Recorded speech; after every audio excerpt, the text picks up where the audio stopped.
আচ্ছা, ঠিক আছে। আমরা এর আগে সম্ভবত একটা ওরিয়েন্টেশন ক্লাস করছিলাম, সবাই তো আসছিলেন আপনারা ছাড়া। আচ্ছা, ওই দিন আমরা কি কি বিষয় নিয়ে আলোচনা করছি একজন বলতে পারবেন? মানে সংক্ষিপ্ত বললেও সমস্যা নেই। কি কি কি আচ্ছা, কি কি?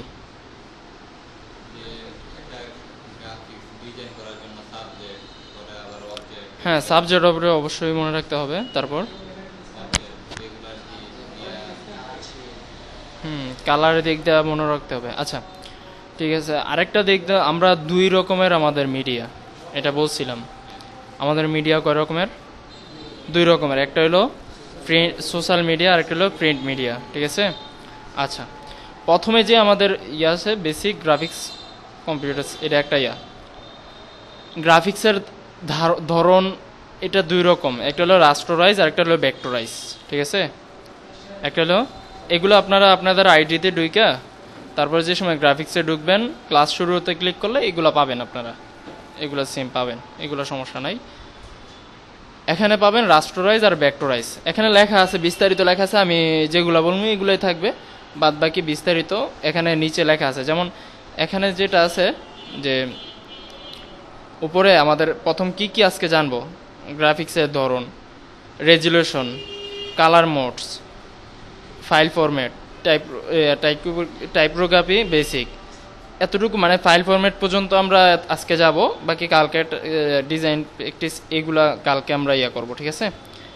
বাদ বাকি উপরে যে আছে গ্রাফিক্সের ধরন, এখানে দুই ধরন আছে। একটা দুইটা কি কি? একটা হলো রাস্টার গ্রাফিক্স আর একটা হলো ভেক্টর গ্রাফিক্স। আচ্ছা, রাস্টার গ্রাফিক্স কি? এ দেখেন এখানে আছে। হ্যাঁ, এই যে একটা ছবি দেখতে পারতেছেন না, এটার ভিতরে কি আছে? কয়েকটা ঘর আছে। ঘরের ভিতরে এক একটা ঘরের ভিতরে এক এক কালার। হ্যাঁ, আচ্ছা, আজানটা শেষ হোক তারপরে শুরু। আচ্ছা, এখানে কি দেখা যাইতেছে? কয়েকটা বক্স, কয়েকটা কালার, কয়েকটা। এখন এই টিভিটার ভিতরে এত বড় একটা ডিসপ্লের ভিতরে কি জ্বলতেছে? লাইট। হ্যাঁ, লাইটের ভিতরে আপনারা যদি খুব কাছে এসে একবারে চোখ লাগায় বা আড়াআড়ি দেখেন, তাহলে সেম কয়েকটা বক্স দেখতে পারবেন, কয়েকটা কালারের লাইট জ্বলতেছে, ওইটা দেখতে পারবেন। হ্যাঁ, এটা হলো পিক্সেল। এটা কি বলে? পিক্সেল। পিক্সেলটা হলো কি আপনার বড় করলে এটা এমন বক্স আকার হয়ে যাবে, একটা ছবি, ইমেজ, আমরা যে ছবি তুলি, হ্যাঁ, এগুলা যদি আমরা ফটোশপে নিয়ে জুম করি তাহলে সর্বশেষ আমাদেরকে একটা গড় দেখাবে, ঠিক আছে। আমাদের এখানে একটা লাইটের উপরে অনেকগুলা কালার, যেমন এই এতটুকু লাইটের উপরে এখানে অনেকগুলা আছে না, এতটুকু লাইটের উপরে কয়েকটা কালার আছে না, এই কয়েকটা কালারের কম্বিনেশনে একটা, যেমন সাদা, সবগুলা লাইট সাদা আছে।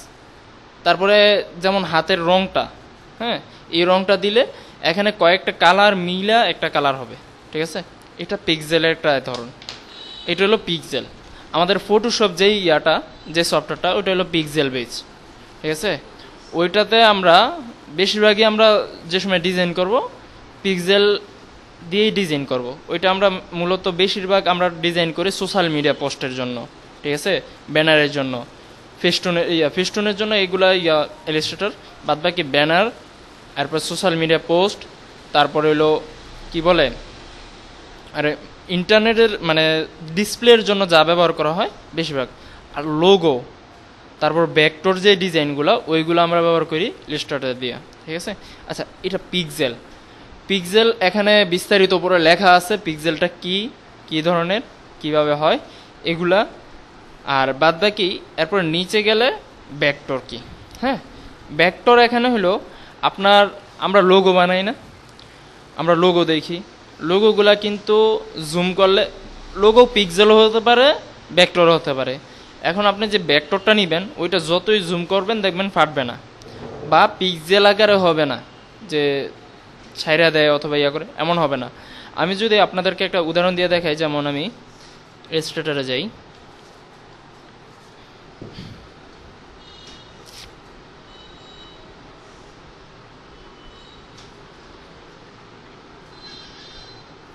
এটা হলো আমাদের অ্যাডোবে ইলাস্ট্রেটর। হ্যাঁ, আমরা কাজ করবো অ্যাডোবের সফটওয়্যার দিয়ে।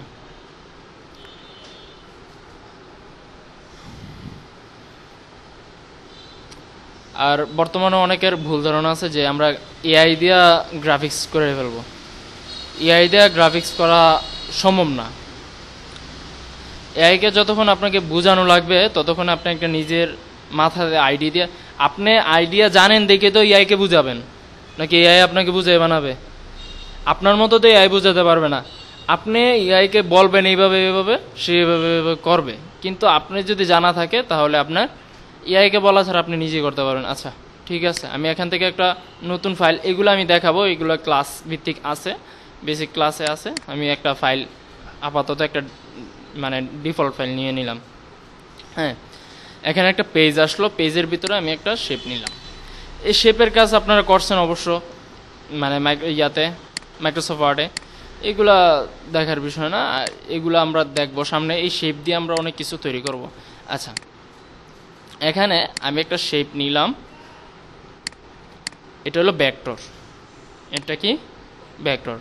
আমি আরেকটা সেম এখানে একটা ছবি আনবো, আমি যে কোনো একটা ইমেজ আনবো, চাই সেটা পিএনজি হোক অথবা জেপিজি হোক। এখান থেকে কোনটা নেওয়া যায়?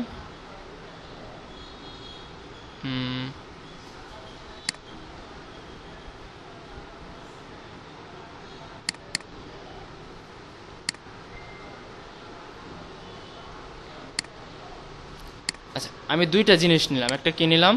শেপ, আর একটা ইমেজ। হ্যাঁ, ইমেজটার আমি বাইরে নেই, শেপটার একটু এখানে রাখি। এই দুইটাকে আমি জুম করব, এই যে এই জায়গাটা আমি জুম করতেছি।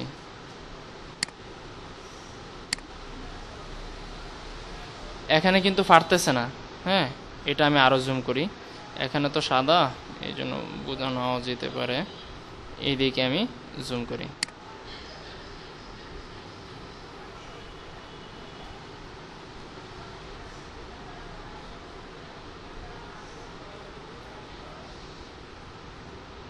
এই দেখেন, এগুলো আরো বড় করলে এই দেখেন কি হইতেছে, ঘর ঘর আসতেছে না? এগুলো হলো পিক্সেল। হ্যাঁ, বক্স, আরো আরো জুম করলে আরো বক্স হবে, কিন্তু আমি এটা ছোট করে নিই। আমি এই ইয়াটাকে সেম এই কালারটাই করব। আমি এখান থেকে কালারটা নিয়ে নিই। হ্যাঁ, এই কালারটা নিয়ে নিলাম। এখন এটাকে আমি বড় করব। দেখেন তো কোনো বক্স আসছে কিনা? এখানে কোনো বক্স আসে না। এটা হলো ভেক্টর আর এটা হলো রাস্টার। এটার পার্থক্যটা বুঝছেন? এখন আমরা আমাদের ওই সিলেবাসে চলে যাই।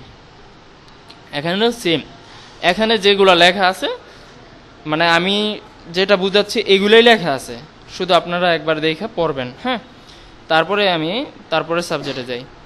তারপর রেজুলেশন আমরা হালকা পাতলা সবারই ধারণা আছে রেজুলেশনটা কি। রেজুলেশনটা কি? একটা হলো হাই রেজুলেশন আর একটা হলো লো রেজুলেশন।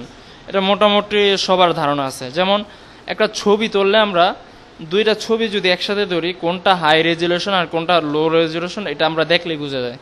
ঠিক আছে, যেটা হালকা ঝাপসা হয় অথবা ছবিটা একটু মানে কি বলে ঘোলাটে হয়, তাহলে ওইটা হলো লো রেজুলেশন হয়ে যায়। আর হাই রেজুলেশন কোনটা? এইচডি, 4K, 8K, আরও 12K আসছে বর্তমানে, আরও রেজুলেশনের দিক আছে। এখন আমরা যে সময় কাজ করব, হ্যাঁ, কাজের পরে যে সময় আমরা ইনপুট করব ওই সময় রেজুলেশনের বিষয়টা আসবে, যে আমরা ছবি আকারে যে সময় ইনপুট করব। আর এআই ফাইল, পিএইচডি ফাইল যদি ইনপুট করি ওই সময় তো আমাদের এই ফাইলটাই থাকবে, ওই সময় আমাদের রেজুলেশন নিয়ে কোনো চিন্তা ভাবনা করা লাগবে না। কিন্তু আমরা যে সময় ছবি আকারে, যেমন আমি এইমাত্র একটা দেখাইছি, এই যে এই ছবিটা, হ্যাঁ, এটা কিন্তু আমি একটা ছবি আকারে ইনপুট করছি, এটা কিন্তু ছবি আকারে এখানে আনছি, আমি কিন্তু কোনো ফাইল আকারে আনি নাই। ঠিক আছে, এটার রেজুলেশনটা কত? এটার রেজুলেশনটা কত? এটা কি আমার ফেসবুকে দিলে ফাইটা যাবে কিনা, ইনস্টাগ্রামে দিলে ফাইটা যাবে কিনা, তারপর মানে ইনস্টাগ্রামের সাইজ আছে একটা, ফেসবুকের সাইজ আছে একটা, কিন্তু আমাদের সাইজ অনুযায়ী আমাদের কাজ করা লাগবে। হ্যাঁ, আমরা যখন পিক্সেল আকারে মানে কাজ করব, যেমন ফেসবুকের সাইজ দেয় 1080x1080, কিন্তু আমরা 1080x1080 যদি ফটোশপে কাজ করি, ফটোশপ কিন্তু পিক্সেল মানে পিক্সেল সাইট, এটার ভিতরে যত ভেক্টরই করো না কেন জুম করলে ফাইটা যাবে, ঠিক আছে। ফটোশপে ইলাস্ট্রেটর হলো ভেক্টর সাইট, ওইটাতে যদি ইমেজ হয় তাহলে ফাইটা যাবে, আর যদি ভেক্টর হয় তাহলে ঠিক থাকবে। হ্যাঁ, এখন কথা হইল যে আমরা ওই সময় চিন্তা করব যে আমার কতটুকু নিলে, যেমন 1080x1080 মানে কি স্কোয়ার সাইজ। স্কোয়ার সাইজ যদি আমরা 5000x5000ও নিই তাহলে এটার একটু রেজুলেশনটা ভালো থাকবে। ওই সময় আবার কি হবে, যে দেখবে, যে স্ক্রলিং করবে, যে ফেসবুকে দেখবে, তার কাছে আসতে একটু সময় লাগবে, ঠিক আছে। এই জন্য এইটা চিন্তা করা লাগবে। তাহলে আমরা কি করতে পারি, 1080 জায়গা আমরা ডাবল দিতে পারি, ঠিক আছে। কত হয় 1080? হ্যাঁ, আমরা হ্যাঁ 2000 মানে একটা সিম্পলি এমন আসে, আমরা এটা করতে পারি। অথবা ওইখানে আমরা গিয়া যে সময় আমরা ফাইল সিলেক্ট করবো ওই সময় 2080x2080 একটা সিম্পল একটা ইয়া করে দিব। ওই সময় আমার এটা কিন্তু 2080x2080 করছি, ঠিক আছে, এই ডিজাইনটা। এখন চিন্তা ভাবনা করা লাগবে যে সময় ইনপুট করব কাকে দিব, আমরা কার কাছে এটা ইনপুট করব।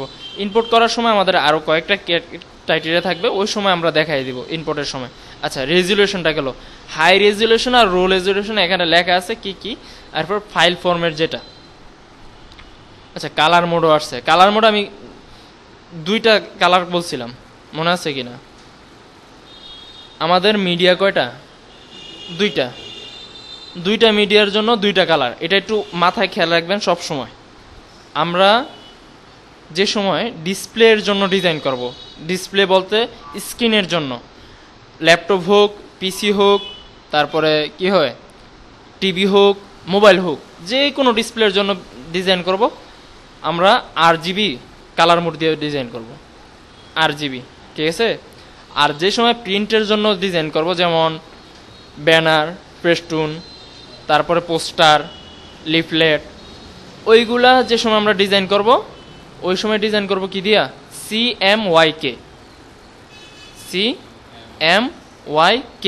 এটা একটা কালারের একটা নাম, যেমন হ্যাঁ হ্যাঁ সংক্ষেপ মানে প্রথম অক্ষরটা আর কি, CMYK। আচ্ছা, RGB আর CMYK দিয়া আমি যে সময় ইয়া করব ওই সময় দেখাবো যে RGB আর CMYK এর মধ্যে পার্থক্য কি।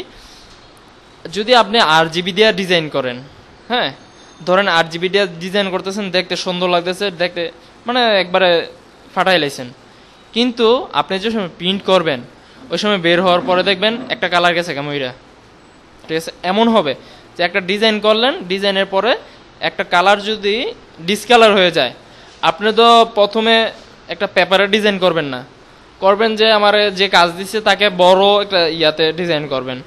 ওই সময় কি হবে, হয়তো আপনি বকা খাওয়া লাগবে, এই ঠিক আছে। এই জন্য আমাদের মাথায় রাখা লাগবে যে সময় আমরা প্রিন্টের জন্য করব ওই সময় কি দিয়ে করব, CMYK, ঠিক আছে। প্রিন্টার দেখছেন কোনো সময়?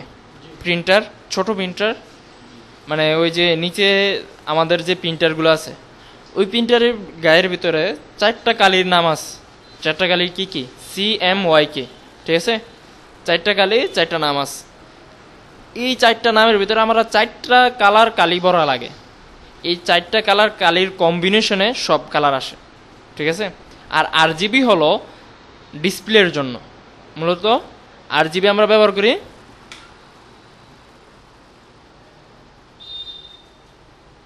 কোনটা বন্ধ হয়েছে, আচ্ছা RGB হলো ডিসপ্লের জন্য, আমরা ডিসপ্লের জন্য যত ডিজাইন করব RGB দিয়ে করব, ঠিক আছে। এখানে RGB আর CMYK এর কিছু পার্থক্য আছে, এখানে লেখা আছে কালার মোড কি, colour mode RGB red, green, blue, তারপরে CMYK নিচে আছে, CMYK এরপরে ম্যাজেন্ডা, ইয়েলো, কি মানে কে দিয়ে ব্ল্যাক বোঝায় আর কি, হ্যাঁ কে দিয়ে আমরা ব্ল্যাক ইয়ে করছি।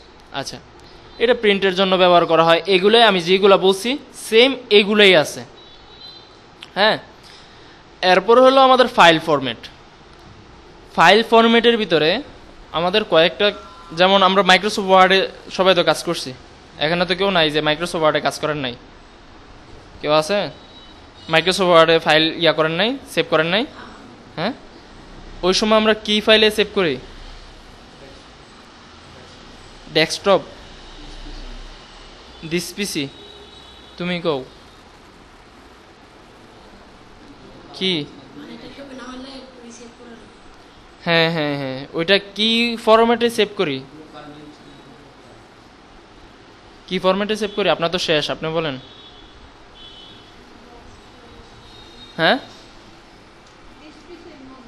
আচ্ছা, আমরা মাইক্রোসফট ওয়ার্ডেই যাই, আপনাদেরকে মাইক্রোসফট ওয়ার্ডেই দেখাই।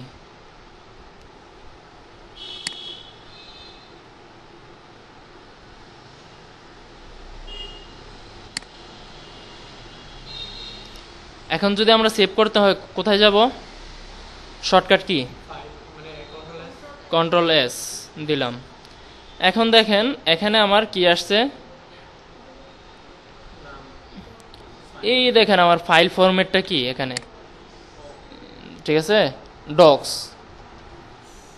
এখানে আপনাদেরটা হয়তো আলাদাভাবে আসে, আমারটা 2019 সালের মাইক্রোসফট ওয়ার্ড, এই জন্য এমন আসে। এখানে মানে এভাবে না, আপনাদেরটা হয়তো ফাইলে নিয়ে যায়, ফাইলের থেকে ওইখানে ক্লিক করলে ওইখান থেকে আপনারা পিডিএফও করতে পারেন, পিডিএফ আর ডক্স ফাইল, আরও অনেক রকমের ফাইল আছে, বাদ বাকি ডক্স ফাইল হয়।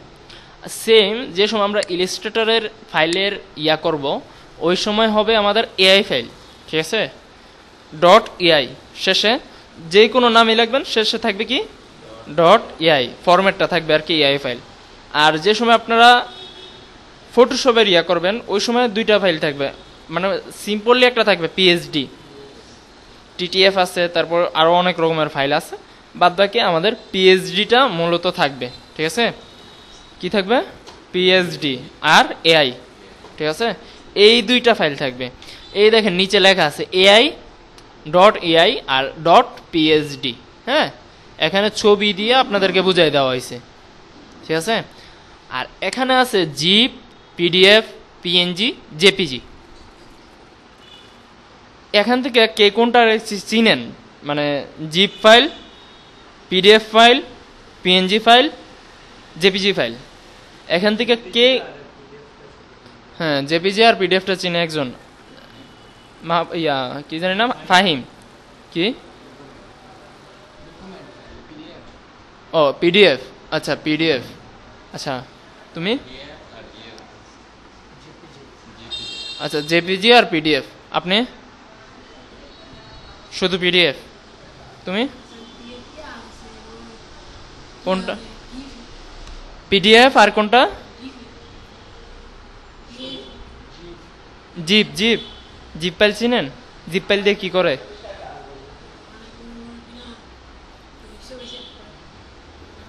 আচ্ছা, আমি একটা জিপ ফাইল আপনাদেরকে দেখাই, আমি ফাইলে যাই,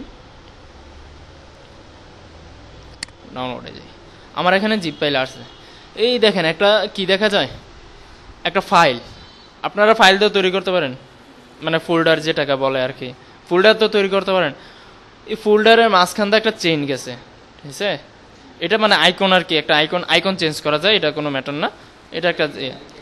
কিন্তু এটাকে আমরা প্রথমে, এটা হলো জিপ, হ্যাঁ, জিপ ফাইল, এটার ভিতরে আমাদের অনেকগুলা ফাইল আছে, ফোল্ডারের ভিতরে ফাইল থাকে স্বাভাবিক, কিন্তু এটাকে আনজিপ করা ছাড়া আপনি যদি কাজ করেন তাহলে আপনার হয়তো অনেক পিসিতে কাজও করে না, অনেক পিসিতে বর্তমানে যে মানে আপডেট পিসিগুলো ওইগুলোতে কাজ করে, বাদ বাকি আপনাকে এটাকে আনজিপ করা লাগবে, প্রথমত আনজিপ করা লাগবে।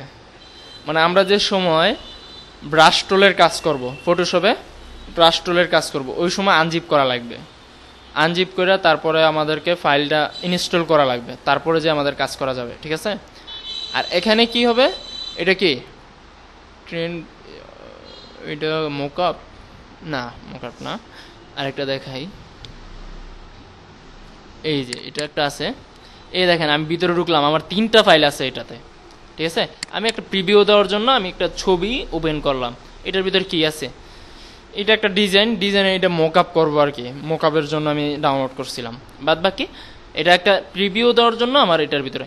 এখন এটাকে আনজিপ করার পরে যে আমার ফোল্ডার আকারে হবে, ফোল্ডারের ভিতরে গেলে তো আপনি সাধারণত যেভাবে কাজ করেন এগুলো কাজ করতে পারবেন, কিন্তু জিপ করা থাকলে কি হবে, মানে এমন হতে পারে যে ফোল্ডার করা থাকলেই তো সুন্দর আর আনজিপ করার কোনো ভেজাল নাই, তাহলে জিপ করছে কেন? অবশ্যই তো কোনো একটা কারণ আছে। জিপটা কিসের জন্য করছে? জিপটা করছে হইলো আপনার কোনো ভাইরাস যদি কম্পিউটারে ঢুকে তাহলে এই ফাইলটাকে কোনো কিছু করতে পারবে না সে, ঠিক আছে? মানে এটা একবারে লক করে রাখছে। হ্যাঁ, বাকি আপনার যে ফোল্ডারগুলো আছে ওই ফোল্ডারগুলো হয়তো পারে মানে ভাইরাসে খাইয়ে ফেলবে, কিন্তু জিপ করা যে ফাইলটা ওইটা খাবে না। আমরা জিপ করতে পারি? হ্যাঁ, এখানে আমি দেখি কয়েকটা আমি জিপ করি, যেমন এই ফাইলটা শিফট ধরে আমি এতটুকু সিলেক্ট করলাম, রাইট বাটন ক্লিক করলাম, এখান থেকে দেখি তো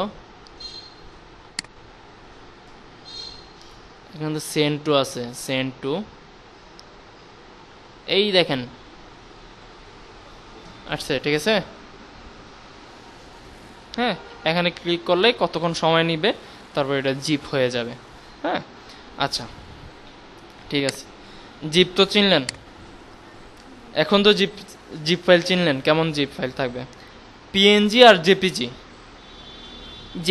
জেপিজি হলো সাধারণত আমাদের যে ছবি থাকে, ছবিটাকেই জেপিজি বলে, সাধারণত ব্যাকগ্রাউন্ড থাকে যেগুলার, এগুলাকে জেপিজি বলে। আর পিএনজি কোনটাকে বলে? পিএনজি যেগুলার ব্যাকগ্রাউন্ড ছাড়া শুধু মানুষটা থাকে, শুধু একটা আইকন থাকে, কোনো ব্যাকগ্রাউন্ড নাই। হ্যাঁ, যেমন আমি একটা পিএনজি একটা ওয়েবসাইটে যাই, পিএনজি উইন আছে, পিএনজি ট্রি আছে, পিএনজি উইন আছে, পিএনজি উইনে যাই, দেখেন এখানে কিছু হয়তো ছবি আছে। এই যে আমাদের যে ডিজাইনের জন্য যে আইকনগুলো ব্যবহার করবো আমরা এখান থেকে নিয়ে ব্যবহার করি সাধারণত, এগুলো ডাউনলোড করতে দেয়, সহজেই ডাউনলোড করা যায়, এই জন্য আমরা এখান থেকেই ব্যবহার করি, ঠিক আছে? এখন এখানে যদি আমাদের ব্যাকগ্রাউন্ডে একটা কোনো ইমেজ থাকতো, মানে জেপিজি থাকতো, তাহলে আমাদের ডিজাইনের ক্ষেত্রে অনেক অসুবিধা হইতো, তাই আমরা এখান থেকে সহজেই করে নিই। আরেকটা বিষয় হলো জেপিজি। আমি যদি জেপিজি লিখে সার্চ দিই, দেখি তো কি আসে।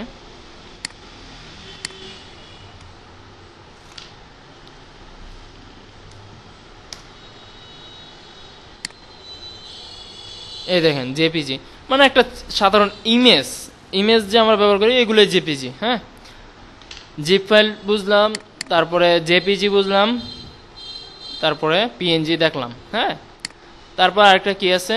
PNG, JPG, zip, PDF. পিডিএফটা তো মোটামুটি সবাই চিনেন, পিডিএফ কি আবার দেখানো লাগবে? হ্যাঁ, পিডিএফ দেখানো লাগবে? পিডিএফটা হলো এমন একটা বিষয় যেটা আপনার ডক্স ফাইল, যেমন ওয়ার্ডের, মাইক্রোসফট ওয়ার্ডের ডক্স ফাইল সেভ করেন, ওইখানে যদি পিডিএফ দেন তাহলে কি হবে, আপনি যার কাছে পাঠাবেন ডকুমেন্টটা, ঠিক আছে, শুধু সে দেখতে পারবে, কপি করতে পারবে, কিন্তু সে এটাকে কাটতে পারবে না, অ্যাড করতে পারবে না, ঠিক আছে, এতটুকু। আর বাদ বাকি আপনি যদি এআই ফাইল দেন অথবা পিএইচডি ফাইল দেন তার কাছে, তাকে অবশ্যই দিতে পারবেন। যেমন আমার আগের বেচের যে স্টুডেন্টরা, তারা দিছে,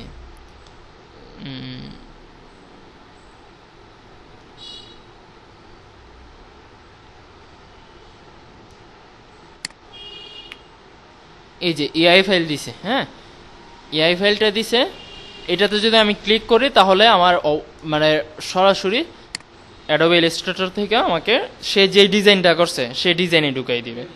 হ্যাঁ, বুঝি না। হ্যাঁ, লিঙ্কের মতো, কিন্তু এটা ফাইল ফরম্যাটে, এটা তোমার মেইন ফাইলটা আমাকে দিয়ে দিছো, কিন্তু তোমার কাছে কিন্তু ওই ফাইলটা আছে। আমি যদি ওই যে এমন আছে না, আমরা না না না না কপিটা আমাকে দিছো, মানে আমরা একটা হোয়াটসঅ্যাপে যে ইমেজ পাঠাই, কিভাবে পাঠাই, সবটাই জায়গা নাকি আমারতে থাকে, তারপরে এটা শেয়ার দিয়ে আমি তোমাকে দিই, এমন আর কি, সেম কাহিনী। কিন্তু হ্যাঁ, অবশ্যই ডাউনলোড করতে হবে। হ্যাঁ, আমার এখানে ডাউনলোড হয়ে গেছে, কিন্তু পিডিএফটা ভিন্ন, পিডিএফটার কথা বলিনি আমি, আমি বলতেছি এআই ফাইল অথবা পিএইচডি ফাইলের কথা। পিডিএফটা তোমার শুধু দেখতে পারবা, ঠিক আছে। আচ্ছা, এখানে আমি যেটা বলতে চাচ্ছি, যদি সে আমাকে ডিজাইনটা পাঠায়, আমি যদি ঢুকি, আমি ডিজাইনটা কাস্টমাইজ করতে পারবো, ঠিক আছে। কিন্তু তার কাছে যে ফন্ট আছে, আমরা লেখি না, এক একটা লেখা এক একটা ডিজাইন। আমরা মাইক্রোসফট ওয়ার্ডে ফন্ট চেঞ্জ করছি না সবাই, ফন্ট চেঞ্জ স্টাইল মানে লেখার স্টাইল চেঞ্জ করছি, এখানেও লেখার স্টাইল চেঞ্জ করা যায়। লেখার স্টাইল যদি তার কাছে যে ফন্টটা আছে আমার কাছে যদি ওই ফন্টটা না থাকে তাহলে ওই ফন্টটা আসবে না, ওই ফন্টটা রিপ্লেস হইয়া আমার কাছে যে ফন্টগুলো আছে একটা ডিফল্ট একটা ফন্ট নিয়ে নিবে। কিন্তু এই জন্য আমরা কিভাবে ফন্ট ডাউনলোড করে কিভাবে ইনস্টল করে এগুলো আমি দেখাই দিব ক্লাসে, মানে ক্লাস পারপাসে আসবে ওইগুলো আমি ফন্ট ডাউনলোড করা দেখাই দিব। তারপরে আরেকটা বিষয় হলো পিএইচডি ফাইল আমরা যে করি ডক্স মানে গুগল ডক্স কেউ ব্যবহার করছেন, গুগল শিট ব্যবহার করছেন আপনার মনে দেখছেন নাকি আগে ব্যবহার করছেন? এক্সেল তো মাইক্রোসফট ওয়ার্ড তো চিনেন, এক্সেল তো চিনেন। আচ্ছা, মাইক্রোসফট ওয়ার্ড আর এক্সেল সেম হলো গুগল শিট গুগল ডক্স, মানে এটা অনলাইন পারপাসে গুগল শিট গুগল ডক্স, আর মাইক্রোসফট ওয়ার্ড এটা মানে অনলাইন ছাড়া আর কি অফলাইন। এখন আপনি যদি গুগল ডক্সে অথবা গুগল শিটে কোনো কিছু একটা লেখা শেয়ার দেন কাউকে, কারোর জিমেলে শেয়ার দেন, তাহলে সে যদি ওইখানে লেখে তাহলে অটোমেটিকলি আপনার এখানে চেঞ্জ হয়ে যাবে, ঠিক আছে? এটা অনলাইন ভিত্তিক, কিন্তু অফলাইনে এটা কিন্তু সম্ভব না। যেমন সে আমাকে একটা ডিজাইন পাঠালো, ডিজাইনের মূল ফরম্যাটটাই পাঠালো, আমি যদি এখানে কাস্টমাইজ করি শুধু আমার এখানে কাস্টমাইজ হবে, আমি যদি এটা আবার সেভ করে তার কাছে পাঠাই তাহলে তার কাছে যাবে, ঠিক আছে? এটা মাথায় রাখবেন যে আমি তো স্যারের ফাইল দিয়ে দিছি, এখন স্যারে কাস্টমাইজ করলে অটোমেটিক কাস্টমাইজ হয়ে যাবে। এটা হয় ক্যানভাতে, ক্যানভা কিন্তু অনলাইন প্ল্যাটফর্ম, ক্যানভাতে হয়, আমরা ক্যানভাও দেখব ওইটাতে কীভাবে ক্যানভাতে সহজ ডিজাইন, ক্যানভাতে একদম সহজ, কিন্তু ক্যানভাতে যদি তুমি সহজ না কইরা যেমন টেমপ্লেট না ব্যবহার করে ডিজাইন করতে যাও, সেম মানে যতটুকু সময় অন্য সফটওয়্যারে লাগবে ক্যানভাতে সেম সময় লাগবে। ক্যানভাতে মানুষ সহজ মনে করে কিছুর জন্য আলাদা টেমপ্লেট আছে, শুধু ছবিটা নিয়ে ছেড়ে দাও, শেষ, আর নামটা চেঞ্জ করে দাও, এতটুকু পার্থক্য। আর ওইটাতে মানে ইলাস্ট্রেটর ফটোশপে নিজের থেকে মাথা থেকে যেটা বার হয় তারপরে রিসার্চ করে, আমি প্রথম দিন একটা কথা বলছিলাম গ্রাফিক্স ডিজাইনের প্রথমত আমাদের কি কাজ, আমাদের মূল কাজটা কি? কালেক্ট করা। হ্যাঁ হ্যাঁ, কালেক্ট করব। আমাদের অনেক ডিজাইন কালেক্ট করা লাগবে, ঠিক আছে? অনেক ডিজাইনের সোর্স জানা থাকা লাগবে অনেক। যেমন আমার একটা সাইট আছে, মানে আমার না, একটা সাইট আছে আমরা যেখান থেকে সিম্পল কিছু টাকা আছে, অল্প কিছু টাকা দিয়ে ডিজাইন পাওয়া যায়, মানে যারা ডিজাইনার তারা এটার কাস্টমাইজ করতে পারে। হ্যাঁ, ফ্রি সাইডও আছে, ফ্রি সাইডও আমি দেখাবো, প্রিমিয়াম সাইডও দেখাবো, ফ্রি সাইডও দেখাবো। ওইখান থেকে আপনি যদি একটা কথার কথা মানে সিম্পলি আমি একটা কথা, যেমন 100 টাকাতে একটা ডিজাইন কিনলেন, মানে সিম্পলি যেটা হয় আর কি, 100 টাকাতে একটা ডিজাইন কিনলেন, আপনি 500 টাকা বিক্রি করেন, আপনার প্রফিট কত? 400 টাকা প্রফিট। এখানে বিষয়টা হলো 400 টাকা যে প্রফিট হচ্ছে আপনার শ্রম কতটুকু এটাও দেখা লাগবে, ঠিক আছে? এই ফুল ফিল্ডটা মাথায় রেখে তারপরে ডিজাইন করা। যেমন একটা মানুষ যে সময় ডিজাইন করবে, আমরা প্রথমত আপনাদেরকে যে ডিজাইনটা শেখাবো আমাদেরকে সেম একই কাজ করা হয়েছে, আমাদেরকে একটা ডিজাইন দিয়ে দেওয়া হচ্ছে এটার মতো করো, আমরা প্রথমে এটার মতোই করছি, আস্তে আস্তে করতে করতে করতে করতে এখন এমন, মানে আমি যে প্রথম যে বললাম কালেক্ট করা, আপনি কালেক্ট করে সেম ওই ডিজাইনটাই করেন, আপনি তো এটা বিক্রি করবেন না, পরবর্তীতে যেয়ে বিক্রি করবেন। যেই সময় আপনার মাথায় নতুন কোনো আইডিয়া আসবে, নতুন কিছু জেনারেট করার মতো বুঝার, ওই সময় আপনি বুঝবেন যে আমি এটা নিজে করতেছি, হয়তো আমি 3টাতে মিলাই করতেছি কিন্তু নিজে করতেছি, এটা আপনার মাথায় আসবে, ওই সময় আপনি বুঝবেন যে কোনটা কেমন করলে আপনার জন্য ভালো হবে, ঠিক আছে? এই জন্য অনেক ডিজাইন দেখবেন, অনেক ডিজাইন দেখা লাগবে, ওই ডিজাইনের পারপাসে অনেক পরিশ্রম করা লাগবে, ঠিক আছে? গ্রাফিক্স ডিজাইনটা হলো একটা ধৈর্যের আর কি একটা অনেকক্ষণ ধৈর্য, মানে মাঝে মাঝে এমন হয় যে একটা ডিজাইন করতেছি, কিছু ডিজাইন করার পর মাথা আর কিছু আসতেছে না, কতক্ষণ দম ধরে বসিয়ে থাকা লাগে, এটাই স্বাভাবিক সবার, শুধু আমার একার না। হইতে পারে যারা প্রেসে কাজ করে দেখেন তো ফুটফাট কাজ করে লায়, তারা আগেরগুলোই রিপ্লেস করতেছে, তারা যে ডিজাইনগুলো করে আগেরগুলা যে তাদের সোর্স আছে তাদের কিন্তু বিশাল বড় ফাইল আছে, ওই আগেরগুলো রিপ্লেস করে একটু দেখবেন ডিজাইন, কিন্তু নতুন কোনো ডিজাইন খুব কম দেখা যায়। নতুন যে ডিজাইন দেখা যায় এগুলা মানে কিনতেও পাওয়া যায় অথবা ইয়া করলে পাওয়া যায়, কিন্তু এগুলা যে তৈরি করে তারা ইয়া করবো এটা করে না। যেমন প্রিন্টের প্রেসে গেলে তারা নিজেরা একটা আগেতে কয়েকটা ইয়া থাকবো, টোলস থাকবো, কালেক্ট করা, যেটা বুঝাইলাম আমরা আগে আগে কালেক্ট করে রাখে, তারা সেম কালেক্ট করে রাখবে, ওইখান থেকে আইন না পেস্ট করে দিবে। কিন্তু আমরা কিছু কিছু নতুন জিনিস শিখবো যেগুলা আমাদের সামনে কাজে লাগবে। আর বাদ বাকি আজকে যেগুলা দেখাইলাম আমি টাইপোগ্রাফি পর্যন্ত দেখাইছি। হ্যাঁ, আজকে টাইপোগ্রাফি, যেমন এখানে পিএনজি, জেপিজি, জিপ, পিডিএফ, তারপরে কিছু আছে আর কি, এডুবেল স্টোরের এআই ফাইল, পিএইচডি ফাইল, এগুলো ফরম্যাট এই পর্যন্ত দেখাইলাম।